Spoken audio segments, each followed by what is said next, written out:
Okay, students, at the end of this process, you're going to have some chemical waste. You have the redissolved silver into ammonia. Remember our copper blue complex with ammonia. Remember that? So you have finally got kind of like clear. Uh, we have the discards from the previous iron sulfide precipitation.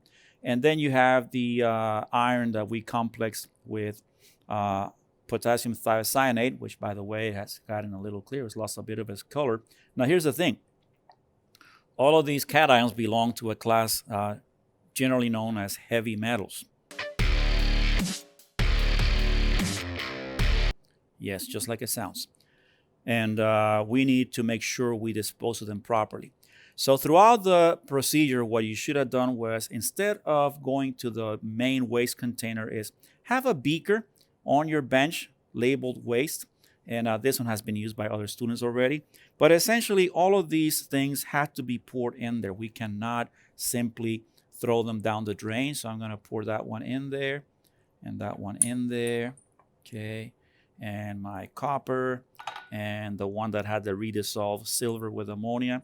Now, these testers now have some stuff in them, so I can wash them.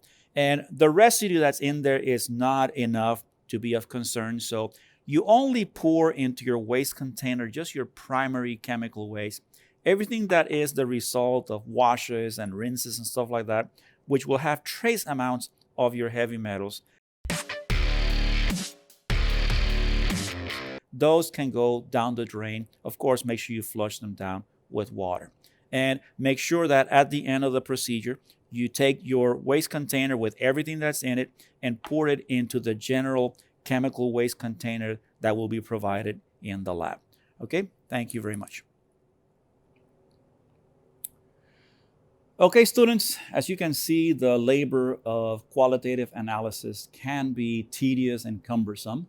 But ultimately, the idea is to give you a sense of the types of chemical reactions and the types of procedures that you will be experiencing in the next few activities. Now, of course, if you are doing this digitally, in other words, by remote instruction, you don't get the opportunity to physically handle all these pieces of equipment and carry out these reactions. But hopefully, this demo has given you a chance to see what types of observations you make and what are some of the concerns that you might have as you go along. For example, checking for the acidity of a solution to make sure that an improper level of acid is not what's causing your result not to come out the way you want it. If you are a Chem 1A student and you have sat through this whole thing, man, my respects to you. But if you're a Chem 1B student, what will happen now is you will probably be doing the next set of experiments where you'll be separating these groups individually. Group 1, Group 2, Groups 3 and 4 of cations. All right? So I wish you the best and thank you so much for being with us. Thank you.